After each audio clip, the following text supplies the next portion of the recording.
Imaginez un instant que vous êtes face à une figure historique qui, tout au long de sa vie, a inspiré des millions de personnes à travers le monde par ses paroles et ses actions. Maintenant, imaginez que, au moment de sa mort, cette figure ait prononcé des mots qui ont laissé le monde entier dans un suspense total. Des mots qui, encore aujourd'hui, nous poussent à une profonde réflexion. Ce fut le cas du pape Jean-Paul II, un leader spirituel qui, dans ses derniers instants, a laissé des paroles énigmatiques qui continuent de susciter des discussions parmi les fidèles et les chercheurs. Que voulait-il dire? Pourquoi ces mots sont-ils si importants? Et que révèlent-ils sur l'homme qui fut l'un des papes les plus admirés de l'histoire? Bienvenue sur la chaîne Sainte Marie Mère de Jésus. Dans cette vidéo, nous allons plonger dans l'un des moments les plus mystérieux de la vie du pape Jean-Paul II, ses dernières paroles. Préparez-vous pour un voyage spirituel et réflexif, où nous explorerons non seulement le contexte de ces paroles, mais aussi leur signification pour la foi chrétienne et l'héritage de ce grand leader. Le pape Jean-Paul II est décédé en 2005, mais sa mort n'a pas été seulement une fin physique. Ce fut un moment de grand symbolisme et de profondeur spirituelle. Pendant ces derniers jours, la figure du pape était déjà fragilisée par le poids des années et par la lutte contre la maladie, mais sa présence spirituelle restait puissante.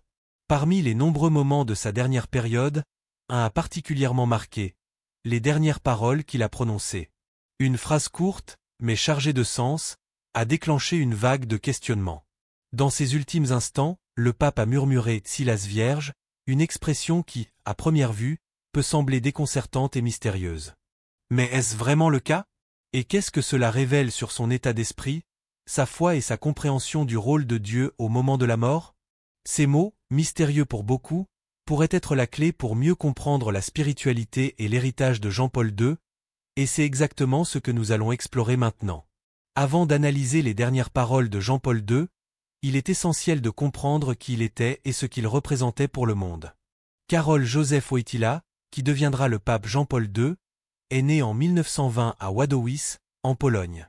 Sa vie a été marquée par une série d'adversités, notamment la perte précoce de sa mère, de son frère et de son père, ce qui l'a conduit à une vie de réflexion profonde et de quête spirituelle.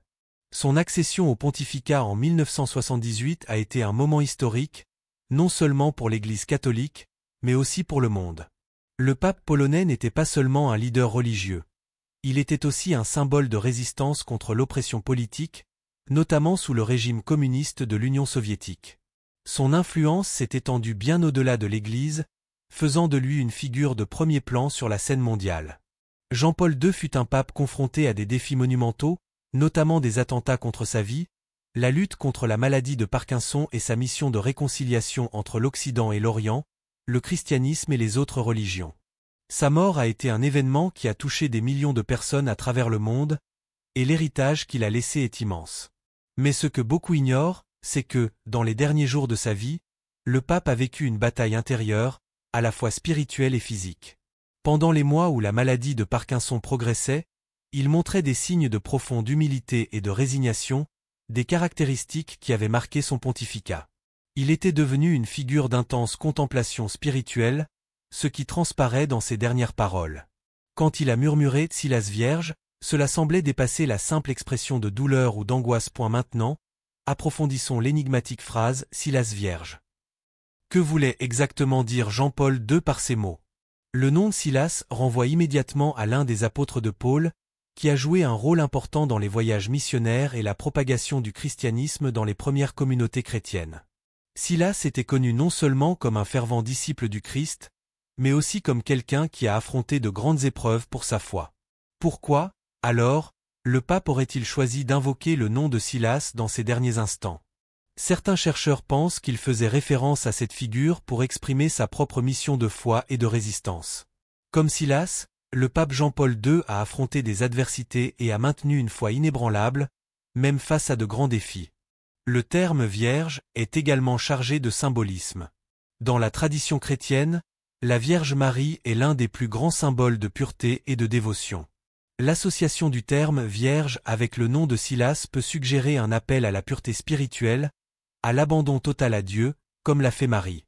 À bien des égards, les dernières paroles du pape peuvent être vues comme une sorte de supplication ou de prière, un désir de trouver la paix et l'union avec Dieu avant son départ. La virginité, dans ce contexte, peut être perçu comme un symbole de consécration et d'un engagement indéfectible envers les principes spirituels qu'il a suivis tout au long de sa vie.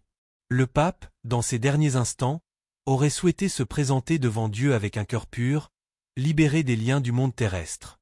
Il est également important de considérer que l'expression de Silas Vierge pourrait avoir été une déclaration très personnelle de Jean-Paul II, avec une signification profonde que lui seul, en tant que leader spirituel, pouvait pleinement comprendre. Peut-être réfléchissait-il sur son propre cheminement de foi, sur le parcours de souffrance et d'abandon qu'il avait choisi, tout comme Silas, qui est resté fidèle jusqu'à la fin. Après la mort de Jean-Paul II, l'expression de Silas Vierge a acquis une notoriété inattendue. De nombreux fidèles à travers le monde ont été surpris et intrigués par le sens de ces paroles. Divers théologiens et érudits de l'Église catholique ont tenté d'interpréter les mots du pape, mais aucune explication définitive n'a été apportée. Pour certains, cette phrase représentait une expression de foi inébranlable, un signe que Jean-Paul II était prêt à être accueilli par Dieu, tout comme Silas et d'autres saints de l'Église. Pour d'autres, le choix des mots semblait énigmatique, laissant de nombreuses questions en suspens. Mais peut-être le plus significatif était la manière dont cette phrase a été reçue par les fidèles. Beaucoup de catholiques ont cru que ces dernières paroles du pape représentaient un ultime testament spirituel, quelque chose qu'il souhaitait partager avec le monde. D'un autre côté, certains ont remis en question l'authenticité de la phrase. Certains ont affirmé que les paroles de Jean-Paul II auraient pu être déformées ou mal interprétées avec le temps. Après tout, nous traitons d'un moment extrêmement délicat, où la fragilité physique et émotionnelle peut avoir influencé la perception de ceux qui étaient présents. Cependant, la plupart des récits confirment que Silas Vierge fut, en effet, l'une des dernières choses que le pape a dites avant de mourir. Cela soulève encore plus de questions sur la profondeur de cette phrase et sur ce qu'elle signifie réellement. Que pouvons-nous apprendre des dernières paroles de Jean-Paul II? Comment cette phrase se connectait-elle à son héritage spirituel? En réfléchissant aux dernières paroles du pape Jean-Paul II, nous sommes invités à considérer l'héritage spirituel qu'il a laissé. Au cours de sa vie, le pape n'a pas seulement guidé des millions de catholiques, mais il a également été un phare d'espoir et de foi pour ceux qui faisaient face aux plus grandes difficultés. Ces dernières paroles, bien que mystérieuses, nous rappellent la quête continue de pureté spirituelle, l'abandon à Dieu et la lutte intransigeante contre les adversités de la vie. Silas Vierge peut être interprété comme un symbole de résistance et de foi, une réaffirmation de l'engagement envers la mission divine, jusqu'au dernier souffle. Mais, au-delà de cela, les paroles de Jean-Paul II nous invitent à réfléchir sur notre propre relation avec la spiritualité et sur la vie après la mort. Comment réagissons-nous face à la mort? Sommes-nous prêts à remettre notre âme à Dieu avec la même foi et la même confiance que le pape a démontré dans ces derniers instants? Ces questions sont essentielles, car elles nous aident à réfléchir sur notre parcours spirituel et à nous demander: que laisserons-nous derrière nous? Quel sera notre héritage? Si vous avez été touché par ces paroles et souhaitez continuer à réfléchir sur la vie et l'héritage du pape Jean-Paul II, partagez vos propres réflexions dans les commentaires ci-dessous. Que pensez-vous qu'il ait voulu dire avec Silas Vierge? Comment ces paroles impactent-elles votre foi? Et, plus important encore, comment peuvent-elles nous inspirer à vivre de manière plus profonde et plus dévouée à Dieu? Merci d'avoir regardé cette vidéo. Nous vous invitons à vous abonner à notre chaîne et à aimer cette vidéo. Activez également la cloche des notifications pour rester informé de nos prochaines publications.